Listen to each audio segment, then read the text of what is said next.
Alam mo ba na 97% ng mga startup businesses sa mundo ang nagfi-fail? Bakit?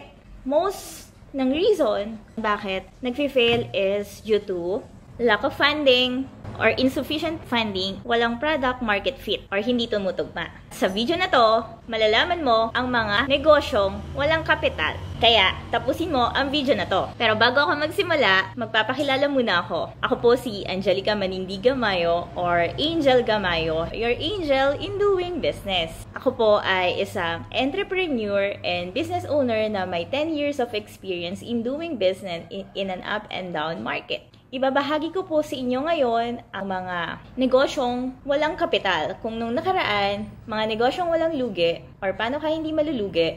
Ngayon naman, dito mo malalaman ano ang mga klase ng kapital para makapagsimula ka na ng iyong sariling negosyo. Or you can do this while being employed, side hustle, na hindi ka maglalabas ng malaking kapital para maiwasan mo yung pag-fail ng negosyo. At mapababa natin yung rate ng most startups nga nag-fail. Kaya, simulan na natin. Hindi ko na plinano na magnegosyo while being employed. Ang alam ko lang, gusto ko lang magtrabaho. Anywhere that is safe, nagtatravel while working. Hindi ko naisip na yung ginagawa ko pala ay I can turn into a profitable business. Marami ng klase ng mga negosyo na hindi mo talaga kailangan ng kapital. Akala ko ang need lang before is financial capital and all the way magsasucceed yung business. Sa ngayon, with the technology that we have, ang dami na nating makukuhang mga resources. Kaya ibabahagi ko naman ngayon, ano yung mga klase ng mga kapital or puhunan sa negosyo or projects to start a business or para mas mapalago natin ang ating mga negosyo. Number 1 here is intellectual capital or mas tinatawag natin na intellectual property. Ito yung mga copyrights, our own trade secrets, recipes kung ikaw ay nasa food business, or the methods, the methodologies, or the frameworks. Lahat yon pwede natin pagkakitaan or gamitin to provide value into a specific need or market to specific clients. Katulad ng pagsusulat ng kanta, ipapa-license natin yon. Isang sample dito yung kanta ni Shira na Celos. Ang original song talaga is from Lenka. So natigil yung pag-streaming sa mga online platforms dahil wala silang license to use the song.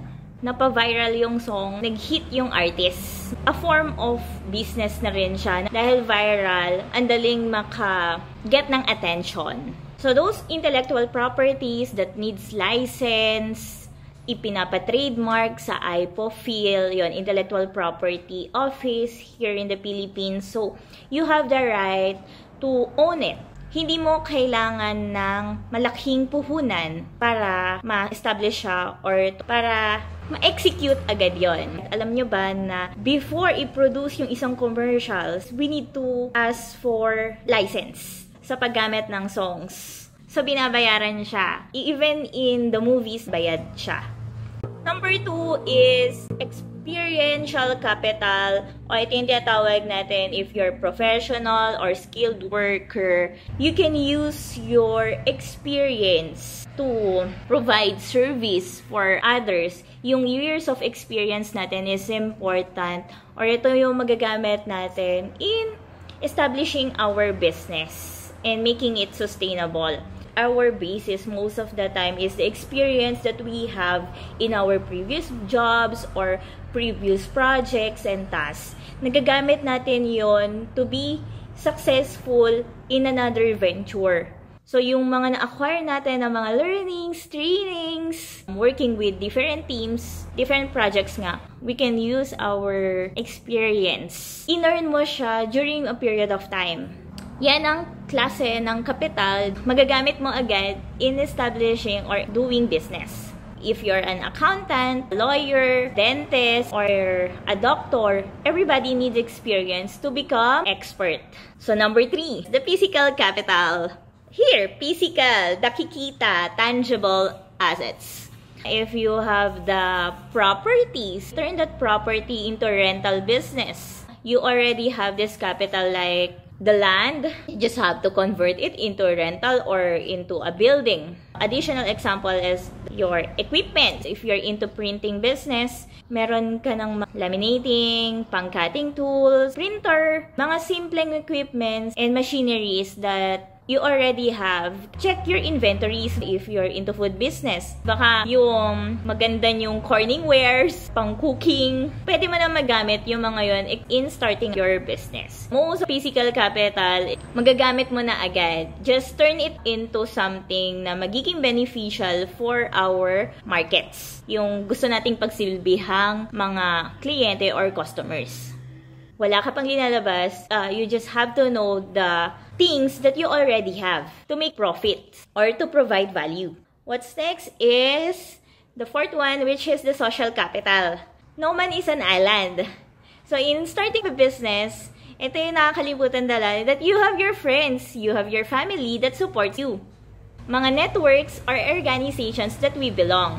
Community is very important sa pagtatayo ng negosyo. With the need of the community, nakakapag-provide tayo ng different services or products that it needs or solve a problem. May feel natin may support tayo na re-receive. It's not monetary, pero yun yung magpapa-encourage natin to do the business. Know that in doing business, you're not alone. You just have to ask for help for different organizations, mapa-government man, or different institutions. Hindi to social climber ha.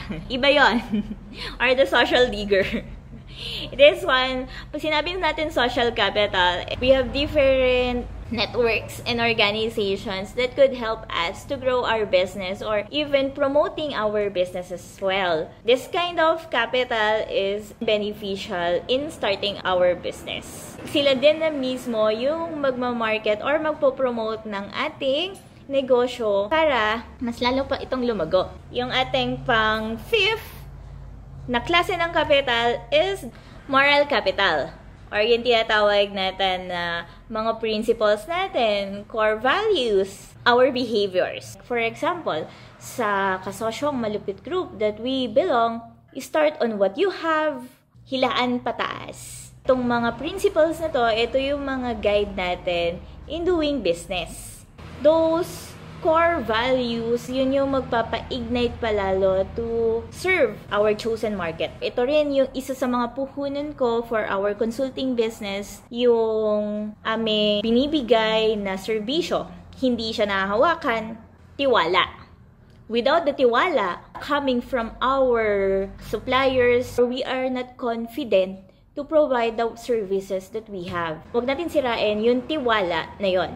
Isa sa mga foundation why we are still here is yung tiwala from our sarili, tiwala sa Diyos, tiwala na kaya natin mag-succeed whatever the problems or difficulties that we encounter in doing business. Importante na mapalago natin yung puhunan na yon and may share natin at mas maging confident tayo in providing products and services for our customers and suppliers also. Yung pinakaalam lang ng lahat na klase ng capital, 6 is the financial capital. So what are the different kind of financial capital? It's not just cash or salapi.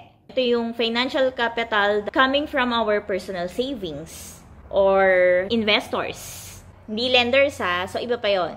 Next kind of financial capital is the debt or yung utang. In starting up a business, hindi natin kailangan umutang.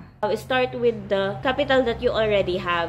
Ang pag-utang kasi, ito ay yung sa next na level ng pagnenegosyo. Uutang ka to expand the business or to sustain the business. You know already the cash flow management. Mahirap mag-focus in doing business kapag nabubuhay na lang yung negosyo because utang. Yung focus and energy natin in yung time, halos nakafocus na lang on pagbabayad sa hiniraman natin. So the next kind of financial capital is crowdfunding, or we get funds from different crowds that's willing to invest in our business.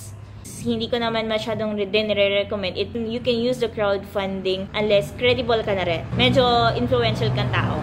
Another financial capital is the grants, which is when we join for different projects of private institutions like the banks. The government institutions, meron silang different projects that supports the micro entrepreneurs, the small medium enterprise to finance the business. So, financial assistance. Pwedeng nasa startup ka or nasa incubation period ka pa lang, and they see that there's value with your business, that this can be helpful for others or provide solutions for more people or organizations. They support this to become sustainable or makakatulong din sa iba. And when you join it at nanalo tayo, there's monetary prize or rewards. And also affiliation from other organizations that support this kind of projects.